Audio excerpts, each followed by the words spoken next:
Good morning, everybody. My name is Massimo Leone.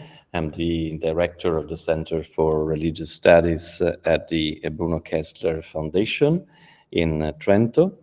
And today we have the great pleasure, honor, and intellectual satisfaction to host a symposium devoted to the theme Minorities and Autonomies, which is going to take place both online and in presence.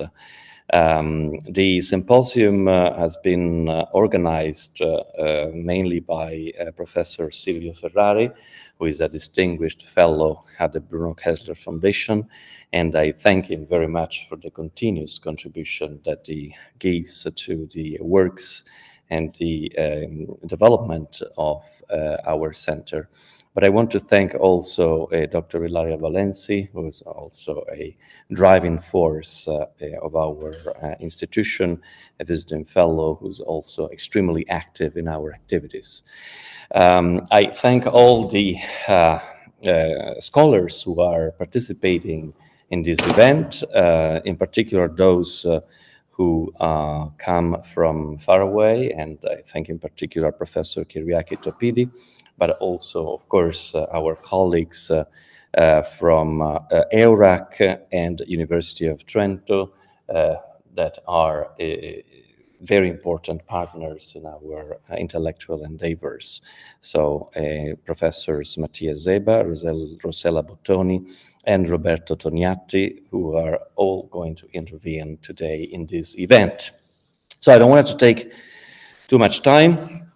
I want to listen to the experts that are going to intertwine these two very complex themes, the complex theme of minorities and the complex theme of autonomies together.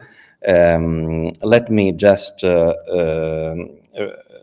spend a few seconds remembering the fact that, reminding you of the fact that in these days, we commemorate a tragic event that happened in Iran 1 year ago, where a young girl, Mahsa Amini, died in tragic circumstances, probably because of the violence inflicted to her in Iran by the Basijis, by the religious enforcement militias of Iran. And I want to remember this event because part of her name is never spelled out, not even when commemorating her death, because her name, her full name, was actually Mahsa Jina Amini, and Jina is a Kurdish name that is always eliminated in official accounts of this event. And her being Kurdish, some held, had also played a role in this tragedy. So we are dealing with extremely heavy, important, central topics, and I can't wait to hear you all talking about this very consequential theme. So I immediately give the floor to Professor Silvio Ferrari, who's going to, of course, introduce the works. Thank you, Professor Ferrari. Thank you, Professor. Aim at becoming such a place where each year a different topic connected to religious minorities is freely and informally debated. And I'd like to thank Professor Massimo Leone for hosting the first of these dialogues, and Dr. Ilaria Valenzi for taking the lead of this initiative.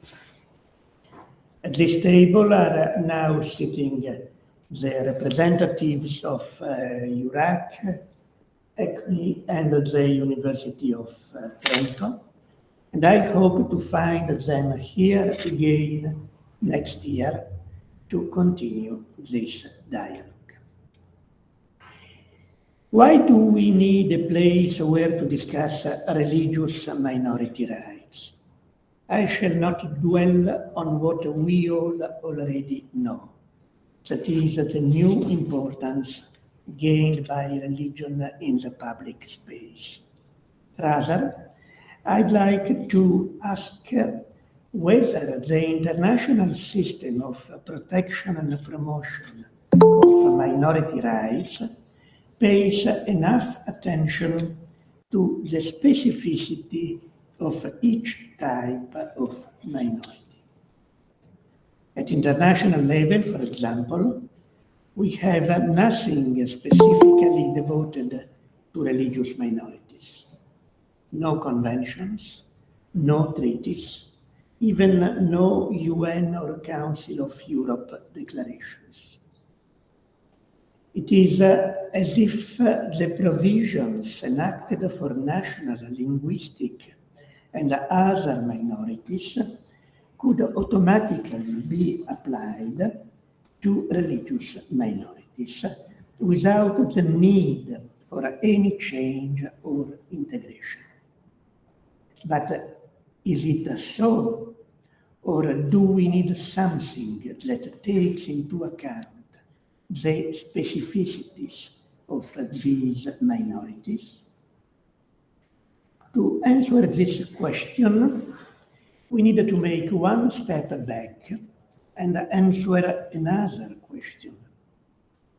Is there something that is specific to religious minorities and makes them different from national, linguistic, or ethnic ones? This question explains the choice of today's workshop topic.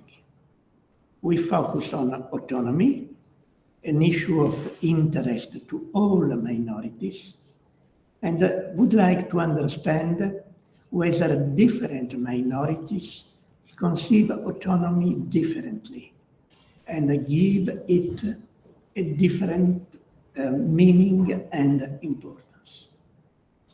If at the end of the day we conclude that this is the case, we are on the way to identify the differences that separate religious from other minorities. Autonomy is a hilarious topic, and I shall limit myself to underline that there are different forms of autonomy. There is the institutional autonomy that is guaranteed, for example, by Article 7 of the Italian Constitution to the Catholic Church. There is an autonomy of a territorial nature, such as that recognized to Muslim citizens living in Thrace, but not in other parts of Greece. There is the organizational autonomy, another example, that referred to in Article 41 of the Portuguese Constitution, which ensures that the churches and religious communities are free to set up their own organization. There is the jurisdictional autonomy, such as that recognized in Spain, Croatia, and other countries to the courts of the Catholic Church in some marriage matters. We also know that there are different types of minorities. Just to mention the traditionally recognized ones, Article 27 of the International Covenant on Civil and Political Rights, that is the Grundnorm when it comes to minority rights, mentions ethnic, religious, and linguistic minorities. And the 1992 United Nations Declaration also considers national minorities, which are the specific subject of the 1995 Council of Europe Framework Convention. Both the list of forms of autonomy and the list of types of minorities could go on and on, but what has been said is enough to make it clear that we are faced with a landscape that is not only articulated, but also complex, as the forms of autonomy tend to intermingle and the types of minorities to overlap. This intricate picture prompts a first question. What is the connection between types of minorities and forms of autonomy? Do ethnic, religious, linguistic, and national minorities attach equal importance to institutional, organizational, territorial, and jurisdictional autonomy? Or do the specific characteristics of each type of minority make a specific form of autonomy more important? This question brings us back to the question I formulated a few minutes ago about the characters that make it possible to speak of religious minorities as a specific type of minority. And now I shall try to point out some of these characters. If we look at the problem from the perspective of both international law and the domestic law of the EU countries, membership in a religious minority is voluntary. A person can be born a Christian and convert to Islam or vice versa without finding any obstacle in state or international law. In contrast, membership in a linguistic or national minority is not a matter, or at least not exclusively a matter, of individual choice. The acquiring or losing of Italian citizenship is subject to a number of conditions that have no counterpart in the abandoning of one religion and converting to another. And the fact that I learn to speak German, like Rossella, does not make me a member of the German-speaking community recognized in Italy as a linguistic minority. Today, the right to choose one's religion is considered a human right that the state cannot limit, while the right to choose one's nationality or language does not exist among human rights. A religious minority is conceived and regulated as a voluntary community, while the linguistic or national minorities are predominantly conceived and regulated as a compulsory community.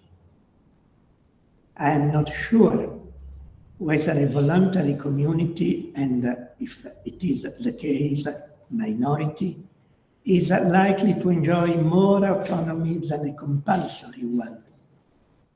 An answer would require a comparative analysis of the autonomy rights enjoyed by religious, national, and linguistic minorities in specific areas like family or education. But it is a hypothesis that, in my opinion, is worth discussing. A second difference concerns the importance that territory has for a minority. Linguistic and national minorities are closely linked to a territory, either that in which the minority language is spoken, or that of which a national minority claims self-government or independence. The territorial element is much less important in the case of religious minorities. Many religions are transnational and transcend national and also linguistic borders. An Italian Muslim shares his or her religious identity with an Egyptian or Indonesian Muslim, that is, with a person who lives in a very distant country and speaks a completely different language. Religions have a place of birth, but are not tied to the territory where they have been born. And if this analysis is correct, territorial autonomy is less important for religious minorities than for other minorities. If we now look at linguistic minorities, another difference emerges. Religions are systems for the regulation of human behavior. Each of them provides norms and precepts that prescribe what their faithful can do or are forbidden to do. Religious minorities reflect this characteristic. Language is primarily a tool of communication.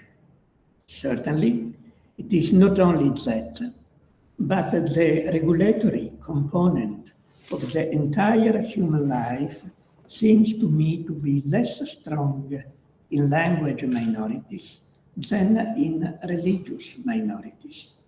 And this regulatory component entails the existence of lawmakers, tribunals, and a bureaucratic machine that may require some kind of organizational autonomy. The list of differences could be much longer, but it is time to abandon this somewhat too general level of analysis and proceed to a more analytical and also more challenging examination. Within the category religious minorities, there are in fact multiple minorities, and each of them presents characters that have a different impact on the notion of autonomy. In the Catholic tradition, the independence and autonomy of the Church from the state is a fundamental element that, rightly or wrongly, is traced back to the same evangelical distinction between God and Caesar. In the Orthodox Christian tradition, the guiding principle in this area is the symphony between political and religious power, which leads to a significant lowering of the wall of separation between church and state. And in the Muslim tradition, the word ummah indicates the community of believers, which is a religious and a political community at the same time. These differences emerge clearly when institutional autonomy is considered.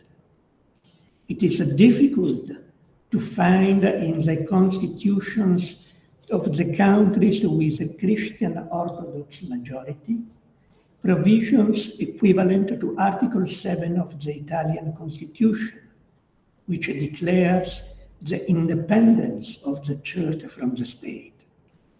And it is impossible to find these provisions in the constitutions of Muslim majority countries. On the contrary, Orthodox Christian churches and Islam seems to attach more significance than the Catholic Church to the territorial element. Within the theological and legal tradition of the former, the notion of canonical territory has developed with significant consequences on the freedom of proselytes of the non-Orthodox Christian churches, while Islamic law draws a territorial dividing line between the Dar al-Islam, the House of Islam, and Dar al-Harb, the House of War, attaching to this distinction a set of different rights and obligations for Muslims living in one or the other territory.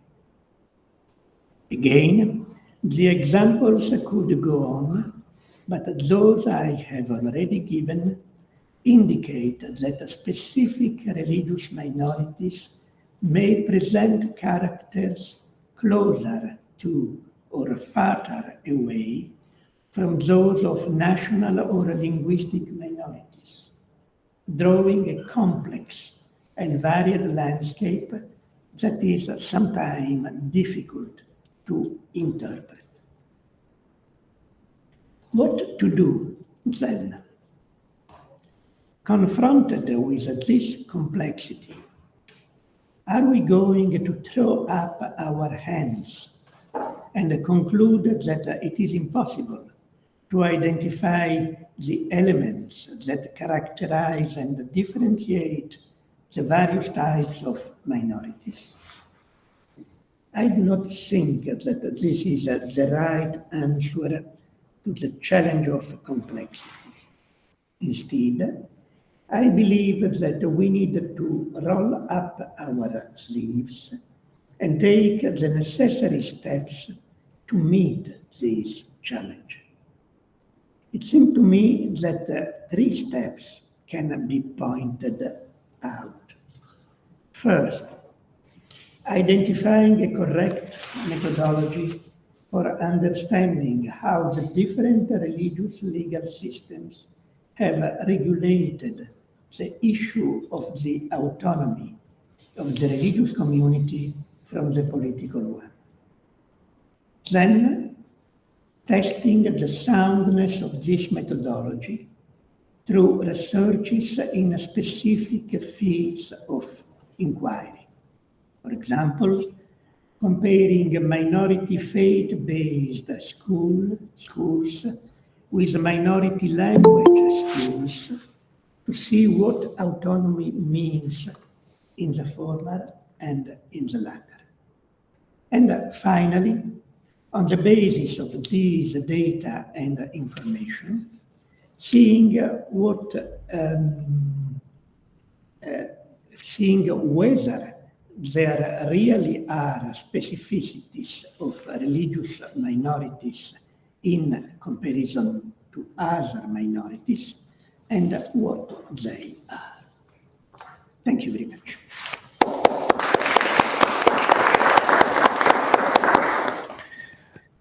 Many thanks to Professor Silvio Ferrari for this very clear, articulated, but also leading to several important directions introduction to the theme of minorities.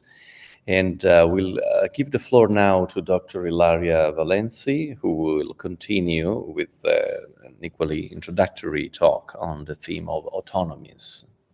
Thank you so much. Good morning. Okay. Good morning, everyone. Before starting, I would like to extend my thanks to the Bruno Kessler Foundation, ISF, and our director, Professor Massimo Leone, for the attention he always gives to our works on minorities, which is recognized as a work of the World Foundation, of course, of the Center. I would then thank to Professor Ferrari for his ability to always bring different souls together around such exciting work on minority studies and to always guide us to the new frontiers of research. Thanks also to Iraq, ECMI, and University of Trento for the valuable contributions and willingness to participate in this plural dialogue. Generally, the notion of autonomy can be explained in the context of public law, with the exclusion in this context of any meanings of autonomy in the private sphere of private law in 3 different ways. From a normative point of view, which refers to the power that the legal system grants to a subject to give itself its own rules. Second, from an institutional point of view, with reference to the legal theory of the plurality of legal systems, which find its first and most important interpreter in Santi Romano. From this point of view, the concept of autonomy has its primary relevance in a relational context. Autonomy is therefore first a relationship, either between subjects or between legal systems. In particular, the relation between legal orders has to do with the autonomy and independence of the orders among themselves and with the state. The state as an institution is thus the yardstick by which to judge whether and to what extent an order, such as a religious minority, is autonomous and independent or originate from the state. The third type of autonomy is organizational one, which is the definition of the organizational relationship between two or more subjectivities. This is the explicit reference that, for example, the Italian Constitution makes in Article 5 with the recognition and promotion of local autonomies by the Republic, one and indivisible. What characterizes this type of relationship is political administrative autonomy. That is the fact that local autonomies derive the political administrative direction not from the state, but from the electoral body. But given the tendency to dismantle the category of autonomy, we must ask whether this legal concept has a structural unity. The autonomy principle of the Italian Constitution, for example, is based on an awareness of the interdependence of human beings. From this perspective, it can be argued that combining the principles of freedom, equality, and solidarity creates spaces for individuals and groups to exercise their autonomy. In fact, the principle of autonomy implies the capacity of the system to recognize and to promote the needs of autonomy of groups and individuals. So we must ask, who are the individuals and groups from whom the principle of freedom, equality, and solidarity combine to create spaces for autonomy? We must refer first of all to minorities, and among them to what are called historical minorities. The new cultural pluralism spreading across Europe, especially since the end of the Second World War, goes beyond the unified concept of the people as a social element of the national state, recognizing different rights for historical minorities, namely communities identified on the basis of national and linguistic or both factors, traditionally settled on their original territory and located inside changing national boundaries. International and especially European history is full of minority issues. We must remember that the United Nations World Conference on Human Rights, held not so long ago in Vienna in 1993, expressed in terms of recognizes that the protection of national minorities is an essential element of democratic stability and security on our continent. The European Charter for Regional or Minority Languages and the Convention for the Protection of National Minorities, both of the Council of Europe, date from the same years. A specific policy on national minorities was also introduced by the OSCE. When we speak on these minorities and their autonomy, we are speaking first of all of groups whose uniformity is due to cultural, linguistic, ethnic, or national origins that distinguish them from the majority community in the territory where they are settled. In this sense, the category of autonomy interacts with the existence of historical minorities and constitutes a form of recognizing and protecting their rights.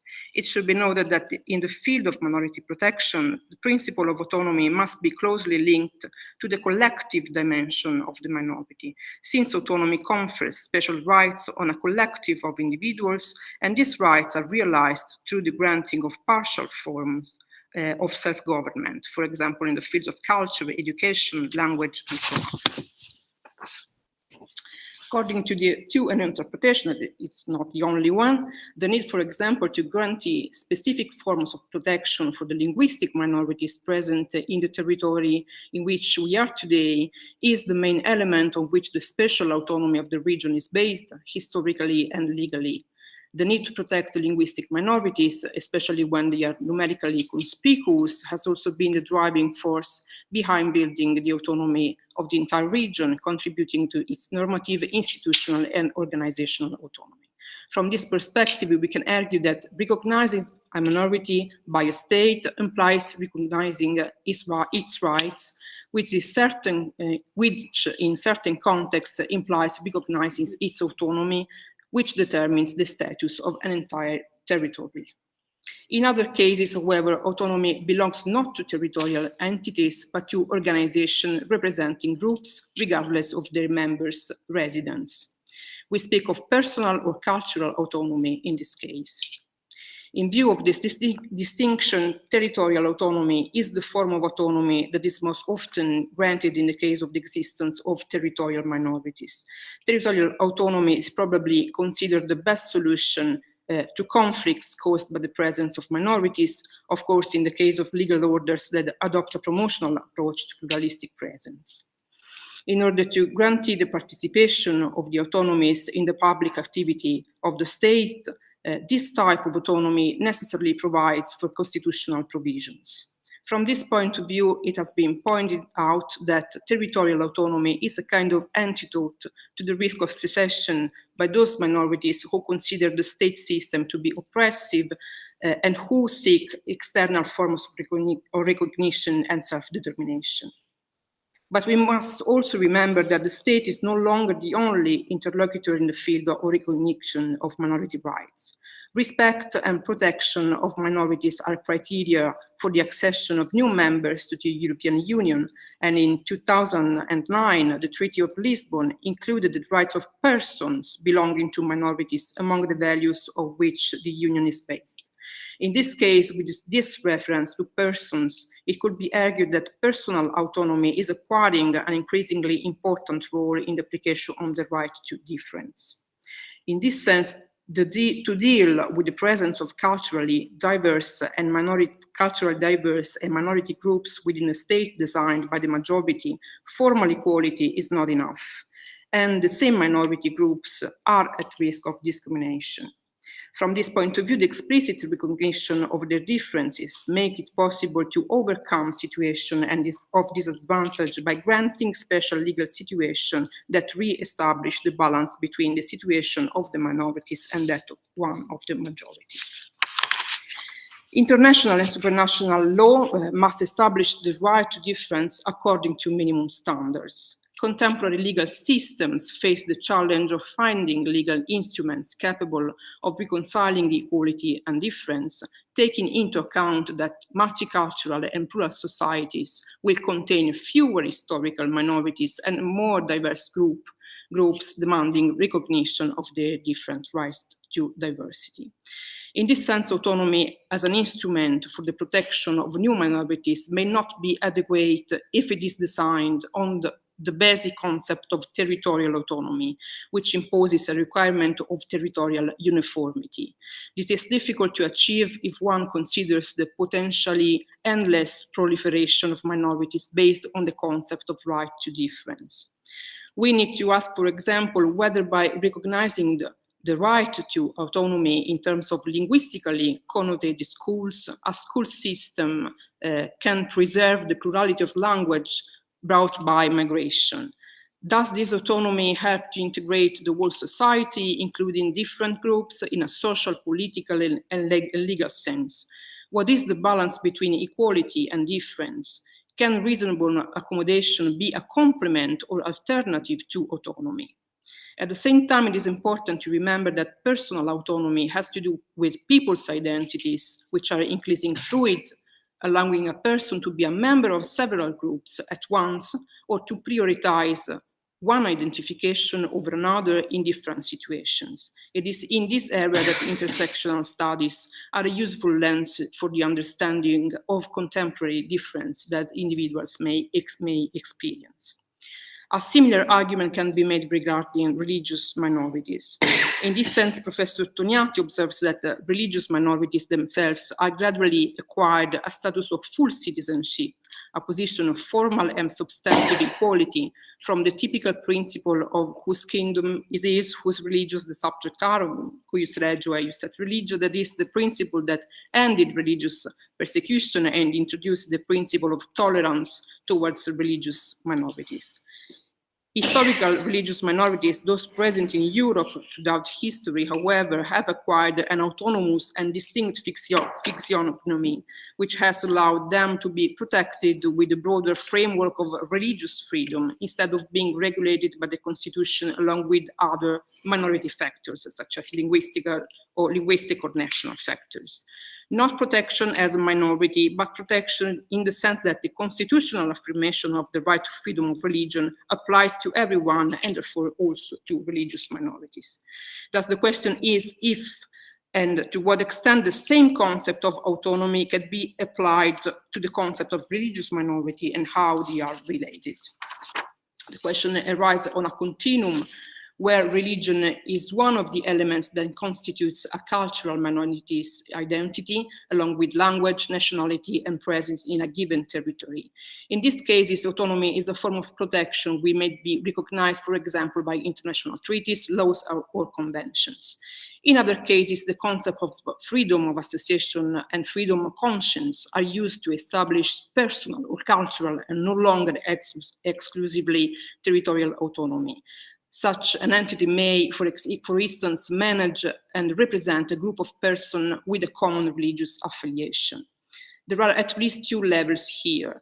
The first is the internal autonomy of the religious community. That is the freedom of the community itself to establish its own rules and discipline, and in more complex cases, even legislation. It is here that the concept of institutional autonomy that we saw at the beginning comes into play, according to which the order of a religious denomination, even if it is a minority, is autonomous and independent on that of the state. This is true of some religions which have their own law. But if we look, for example, at Italian regulation of relationship between the state and the religions, minority religions, this is what happens with the first agreement signed between the Italian Republic and the Valdensian Church. Article 1 of this agreement states that the Republic recognized the autonomy and independence of the order of this minority, which has its own internal regulations and does not derive its existence in any way from the state. The second level relates to the autonomy of the believer who belongs to a religious minority, which may be the case by birth. The autonomy of the believer is also expressed in the right to freedom of conscience, that is the decision to convert to another religion and thus, for example, to become part of a minority or to cease to believe. Personal autonomy in this case refers to the full right of choice and the right of self-determination. The picture becomes more complicated with the advance of religious and cultural pluralism. We must ask what kind of autonomy should be granted to religious minorities in a context where old and new religious and cultural traditions are present. In these cases, there is a paradigm shift, no longer based on coexistence, but on promoting differences within the same state context. Whether autonomy is a form of promoting this difference is the question. In some contexts, recognizing the autonomy of a religious minority means recognizing an autonomous discipline for family law, for example, for maintaining tradition, courts, schools, and so on. But even in this case, the ability to choose between religious law and state law is an expression of the right to autonomy of a member of a religious minority. One example is the case of Molla Sali versus Greece, which concerned the Muslim religious minorities in Thrace, and which international law, and in particular the treaties of Lausanne and Sèvres, was applied.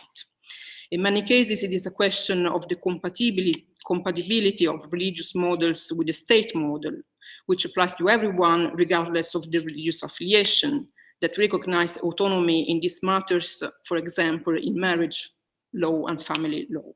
If we consider, for example, constitutional changes that have taken place in some countries of MENA regions after the Arab uprising, we notice that despite the constitutional affirmation of the equality of women in the public and private spheres, the application of traditional law calls for difference between men and women on the basis of the autonomy of religious law. The question of autonomy should be framed within the new paradigm in which the issue of religious minorities is not so much the relationship between the majority and the minority, but rather the regulation of religious diversity. In this sense, the category of autonomy seems to be more in line with the paradigm of legal pluralism. The possibility of a plurality of choices become the rule rather than the exception. But even this paradigm is not unproblematic. And Silvio Ferrari has observed the strength of the government is more than just a means of balancing between social groups. It also serves to guarantee a strong core of rights that must be respected by all people, both outside the community and inside it as well. This prevents regulatory universities from violating a core of fundamental rights that must be respected always and everywhere, even in a system of legal pluralism. Once again, we are faced with problems that affect the autonomy of the individual and the collective in any system of law, regardless of whether it is inspired by the principle of legal monism or legal pluralism. So for this to conclude, for this phase of our argument, we can conclude that autonomy fits into a system of legal pluralism in which the state continues to have the task of enacting differential treatment to accommodate minority identities without having to give up the unity of enforcing fundamental rights. Thank you so much.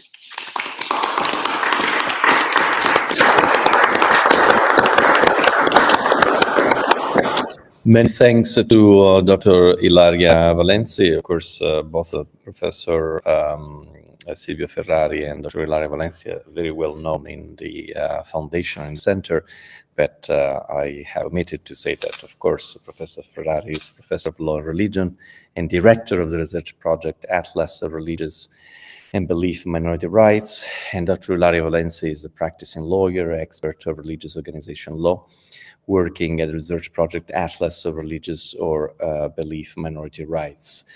Now, as a foundation, let me just introduce this small parenthesis.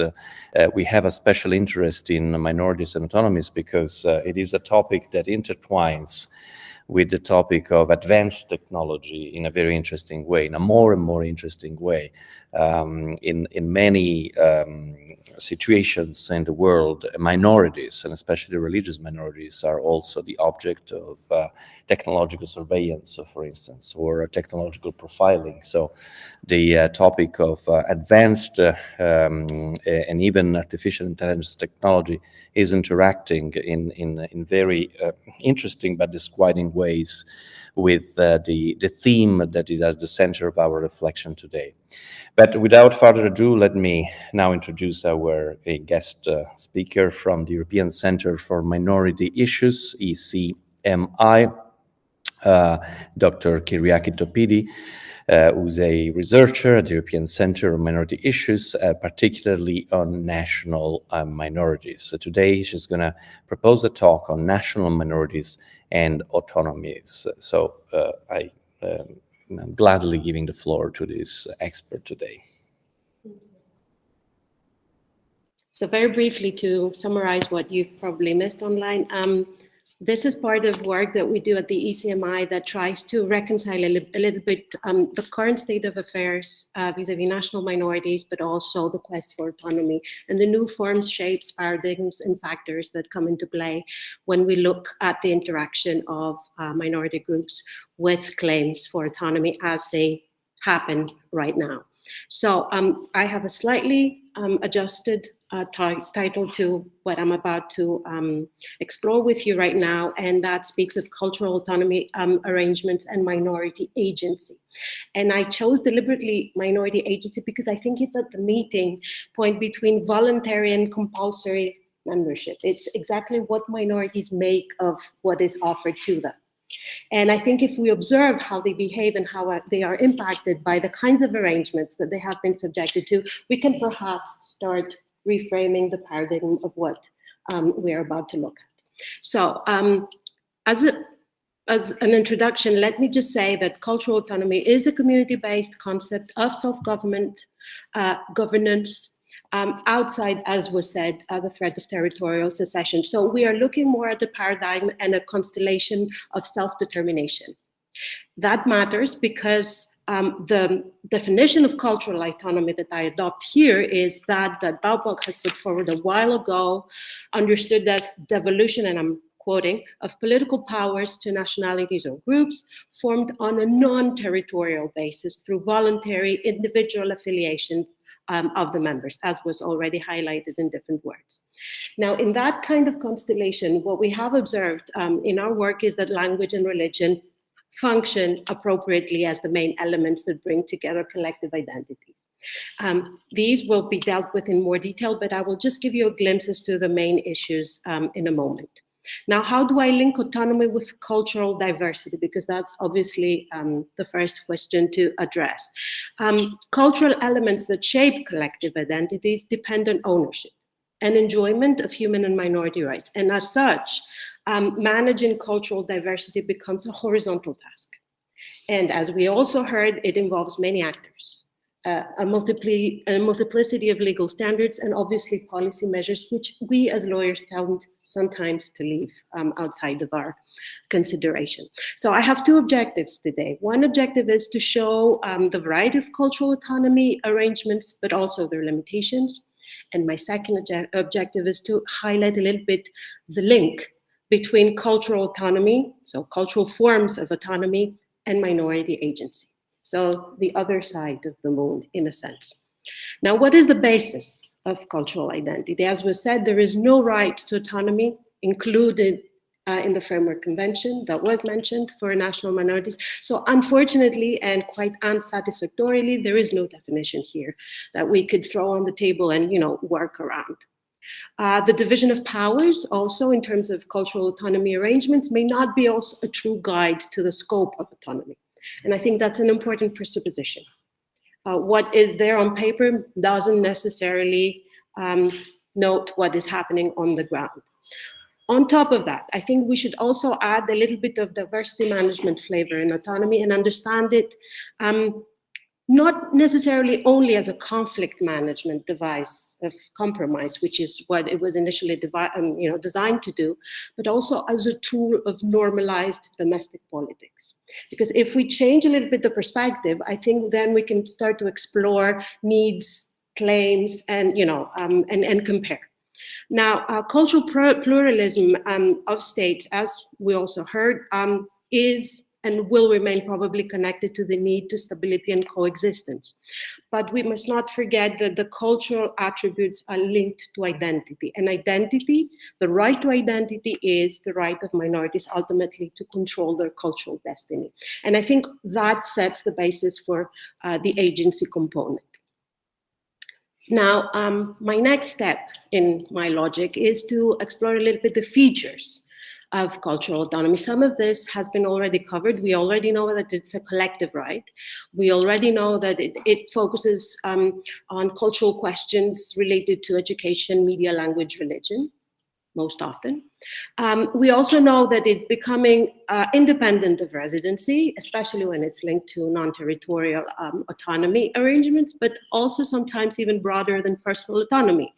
And in practice, it doesn't exist separately from territorial autonomy. I think they're complementary in real life systems. So they complement each other. So I don't think we can establish very clear categories to confirm your initial hint.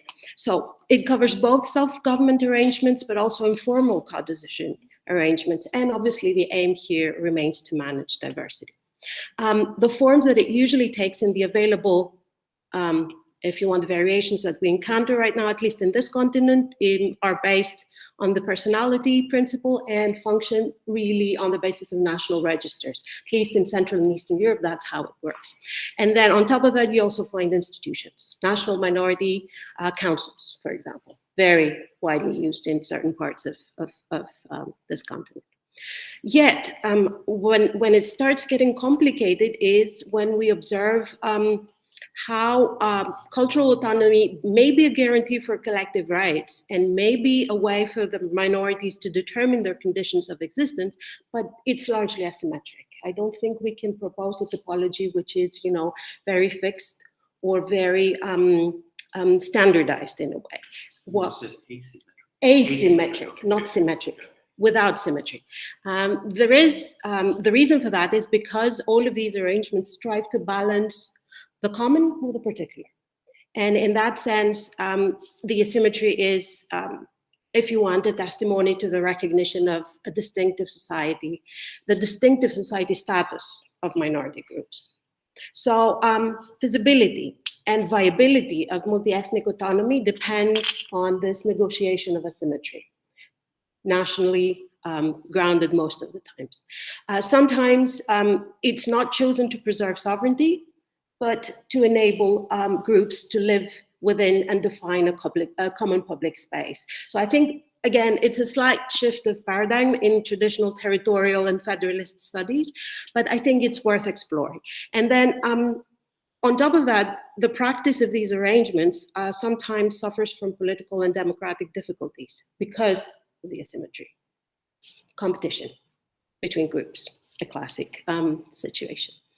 So the distinction for purposes of epistemological exploration between minority rights entitlements and cultural autonomy is also problematic. It's not easy to say this is a minority framework, a minority protection framework designed to assist XYZ right entitled, and this bit is cultural autonomy. There is some degree of continuity, and to my knowledge in the literature, there is no clear answer of what are the factors that we should consider. Sometimes it's a focus on the institutions, so how developed the minority cultural autonomy institutions are, the degree of institutionalization, the degree of diffusion of powers from states to minorities, and so on. But I don't think that at this point there is a very, firm distinction between the two. And then, of course, you previous speakers mentioned that the public status entity is another consideration in a model that you often encounter, but I think we should also include bottom-up processes. And that is particularly convenient for religious minorities. I mean, in Germany, this is a big discussion as to how Islam is being institutionalized. What are the kinds of efforts? How does that happen? What role does the state play that?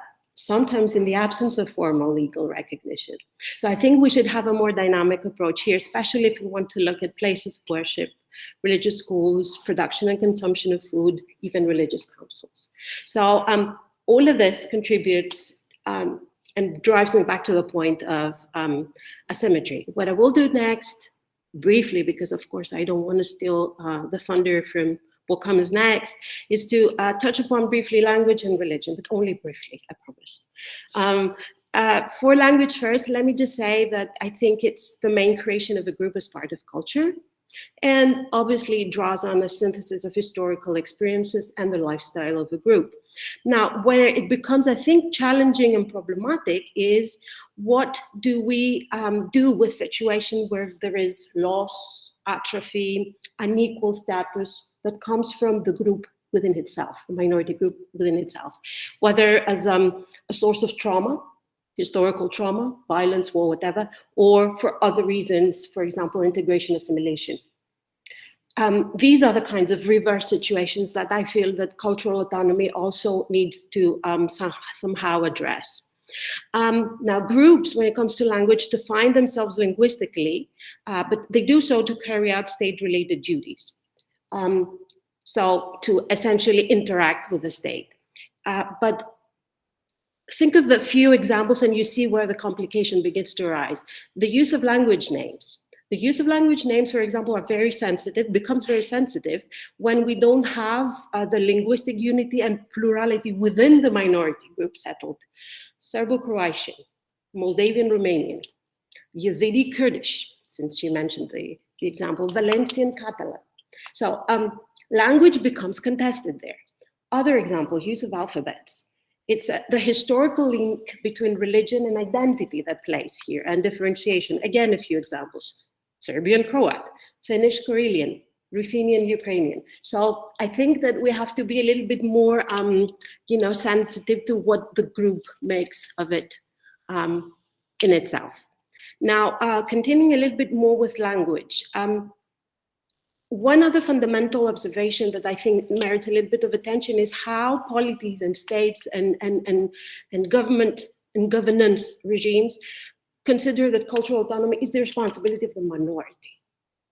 I would beg to argue that this is a shared responsibility, in the sense that sometimes states create confusing legislative frameworks, and just thinking by mobilizing them in a very limited way, they would satisfy the requirement of autonomy of the group.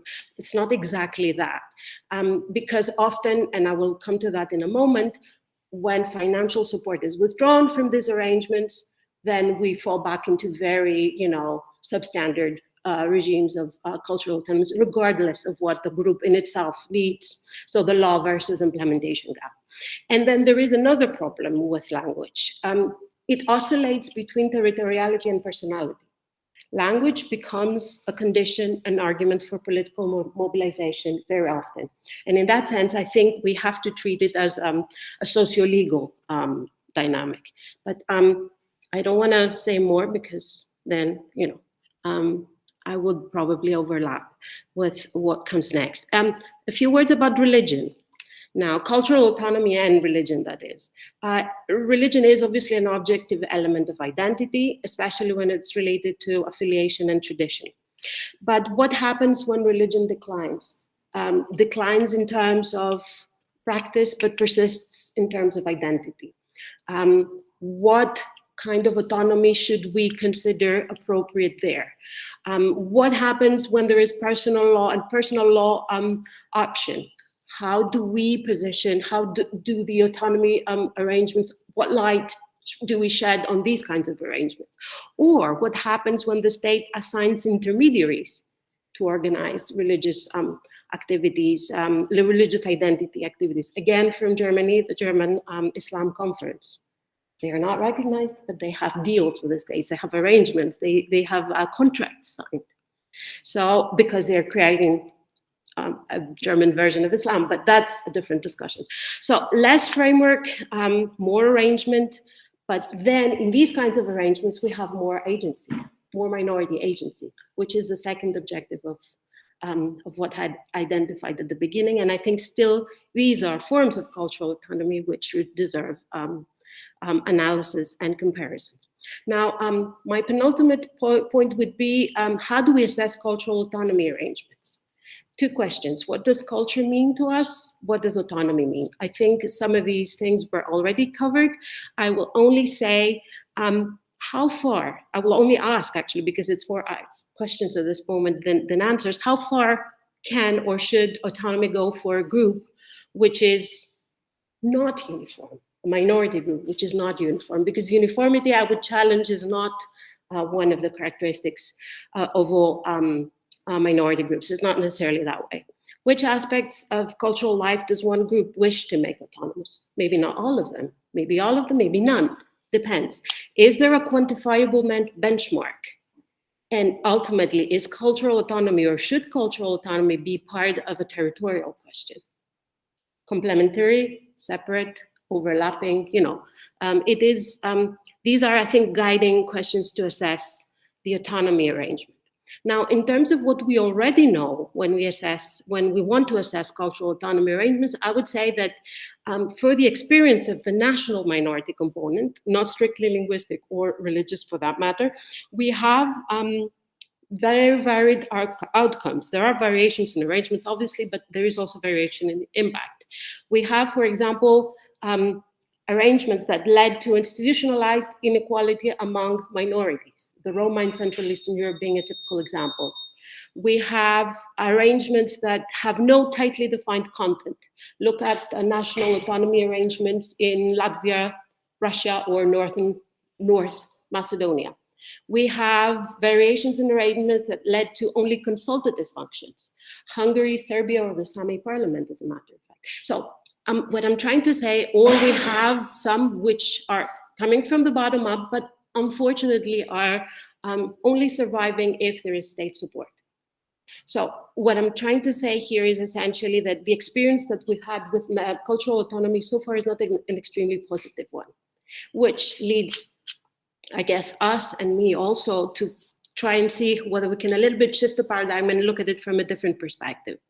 And then autonomy is a process, because ethnic and cultural minority situations do not stand still. So I don't think we can see it, well, we can only see it as a frozen moment in time, but we cannot assess it, you know, in a very holistic way unless we treat it as a process.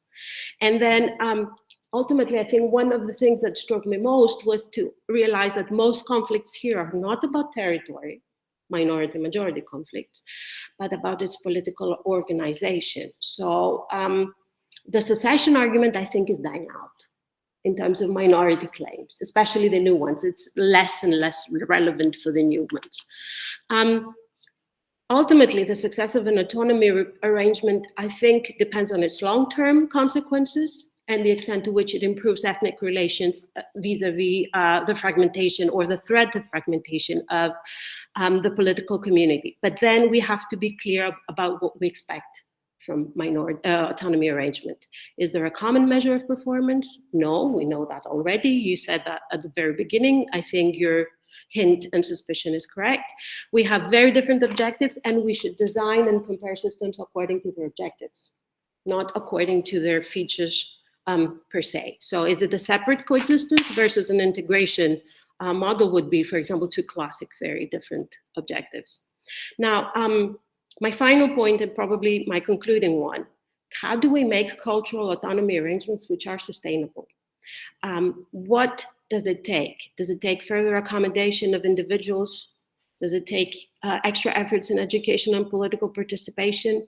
Does it take more sufficient and realistic resources? Or does it even take what is called a line of fairness? Who do we accommodate first when, you know, a state has multiple minority groups, which is the case, I guess, for most states today? What are the implications for exclusion of some groups? The competing claims situation. Also, can we use non-territorial autonomy in the way that it was framed by Renner and Bauer, where they already saw the territory as a source of conflict. So the community should be left to themselves to define their cultural and personal membership.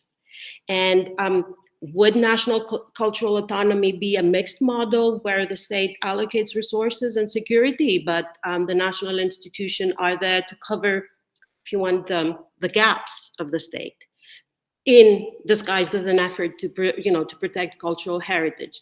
I think these are questions where we should focus, especially because I also think that history has a role in enabling or constraining autonomy claims. That's what we discovered, at least with the European experience. But I think, again, and I'm returning to an earlier point, that the key to start unpacking a little bit all of this complicated picture that we're looking at the moment is to treat cultural autonomy as a means of normalized politics, as I said, but not as a security concern anymore. I think we're past that age in the strict territorial sense. And the challenge will, of course, only increase with the social groups of migrants, which we call in minority studies new minorities, that are part of new economic and social developments that challenge the state in maintaining cultural homogeneity. And I will only give you two examples: how people move, so the territorial, and how often they move, and how far they move, which is changing completely the territorial, destroying or dismantling the territorial paradigm in the new technologies. Because I think these are the ways that, cultural autonomy will be challenged and shaped and reshaped in what is to come. And I think I'll stop here, and thank you so much.